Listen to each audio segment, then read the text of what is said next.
Hey, what's going on, guys? This is Aldo, or Swiss, from Team Natachi, and for this episode, episode 6, is going to be based on shocks. So first of all, we're going to be building one of our shocks here.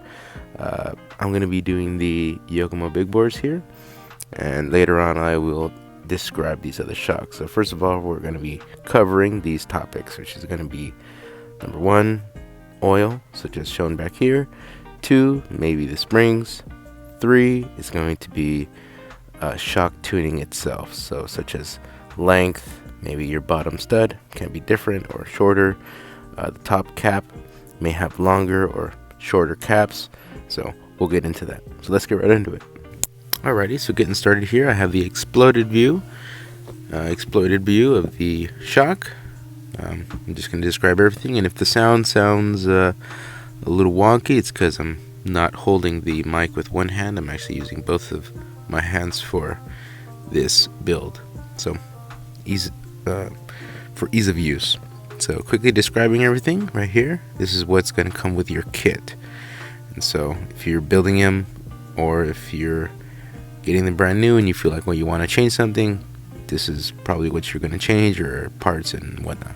So we have the C-clips for the shaft that hold the piston, and then we have the piston shaft guide here. We have our O-ring, we have the shock collar, the bottom shaft and O-ring holder or cap, the top cap with the screw-on top piece, and the rubber bladder. And then we have the preload ring here, obviously the body. And so it's always really smart to keep a neodymium magnet on hand. And so for the reason that is that you can keep them here, keep it attached to the shaft, and so when you get your C-clips, as so, you don't lose them. And so we're going to be doing this one by one real quick. I normally get my C-clip shown, put it on the bottom one first, and you're going to want a pair of needle nose pliers. Click it on. It should sound nice and snug, and at this point you could take off the magnet. We won't be needing that. And so this O-ring should be able to move nice and freely. Not O-ring, the C-clip. And then we get our piston. Most pistons don't have direction. If they're normal like this, if you have the ones that are angled or have dual layers, then you might want to figure out in what orientation you want. But for regular pistons, which you're probably going to get, you're just going to put it on however. Get the other C-clip shown. Do the C-clip. Make sure it presses firmly. What I do, I get my fingers kind of like a little tunnel, and I just enclose it.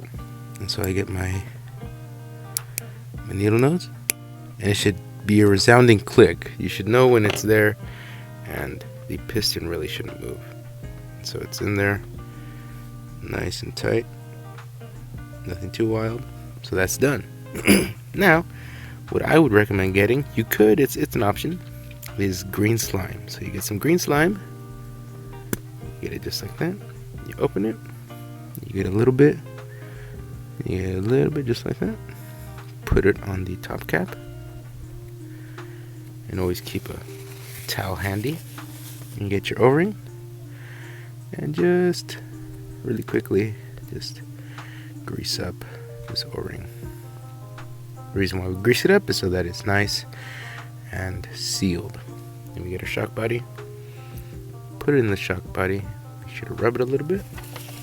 Well, now what we can do is get our shock collar, just like that, and just give it a good little rub.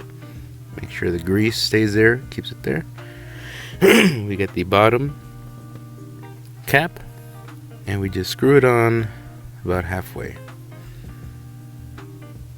So the reason why we do that is so that there's no pressure onto that O-ring. Then we get our shaft that we just built with the piston with the 2 C-clips. You push it right through and you'll see that there's a little bit of excess. You could clean off that excess, pull it through, make sure you grease it up. Make sure that these treads don't go any farther in. Just keep your nail on that. Stops it.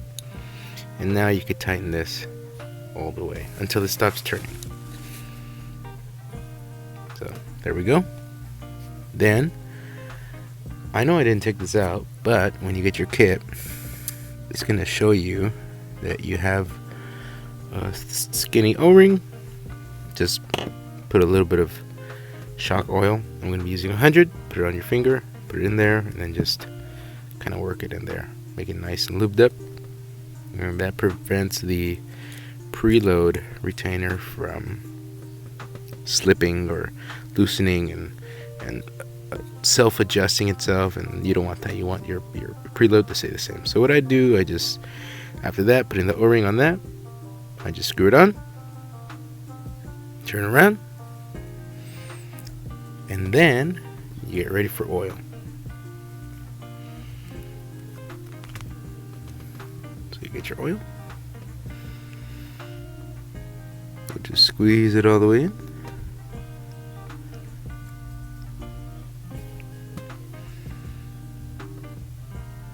We'll work the shaft. You want to twirl it. You want to twirl it to get all those air bubbles out. Up and down. Twirl it up and down. Up and down. So you can see I still have some air bubbles. You could tap it. You could tap the cylinder. And so when you're sure that you have no air bubbles, you can put in the extra 2 little drops, 2 or 3, to fill it up. So what you want to do is that you get your bladder with the top cap. I build it this way just because my top bladder has expanded slightly over the few past months, but for you I would put the bladder and then the top cap. And so all you gotta do is just put it on there, start tightening.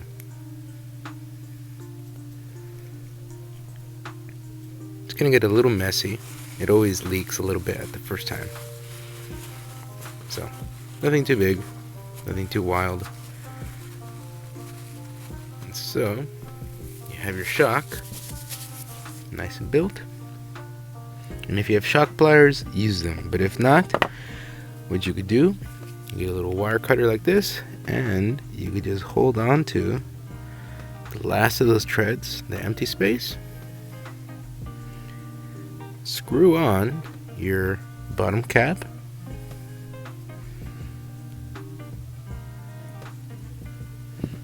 And presto, you're done. Pretty simple. Put on your spring, get your retainer, and the Yokomo will tell you which one's for the front and which one's for the rear. Just make sure you pay attention to that.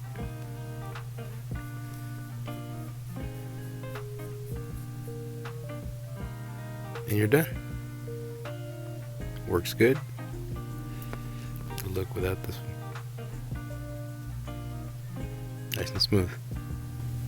Okay, so now that we've built the shock, I'm going to describe and get more into detail about tuning the shock. So normally it's not that big of a deal, but when you're tuning a shock and you're putting it on your chassis, that's when it really becomes a function, right? It's no longer just it's absorbing the weight and providing you with the proper ride height. Now the shock, its characteristics are a few of them. So number one is going to be compression. The other one's going to be rebound. And also we have length. So length is tuned by these things.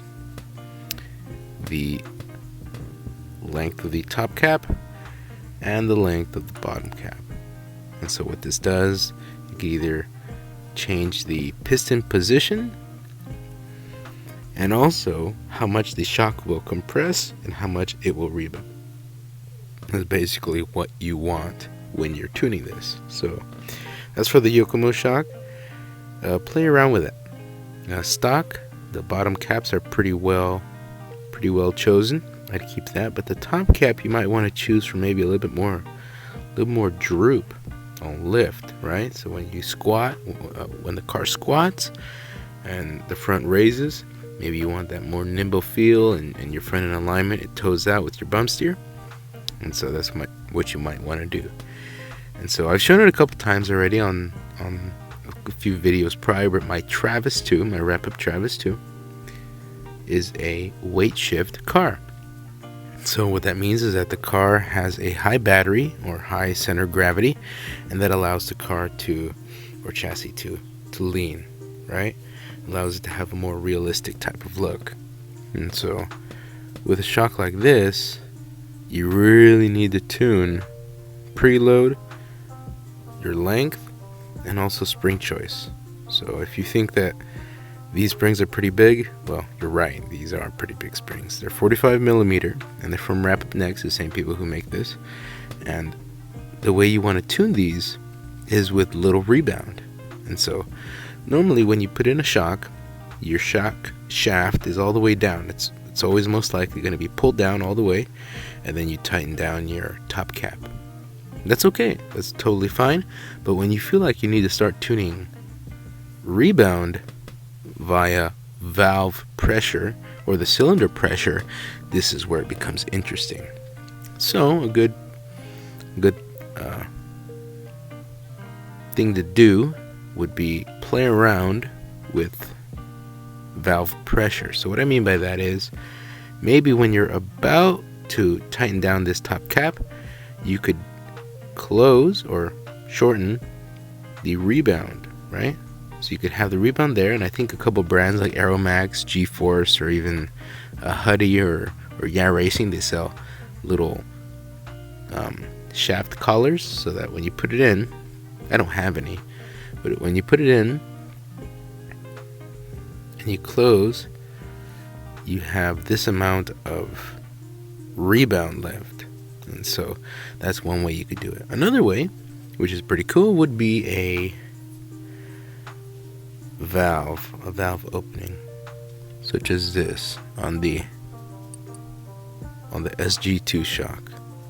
And so you can control this by spring, right?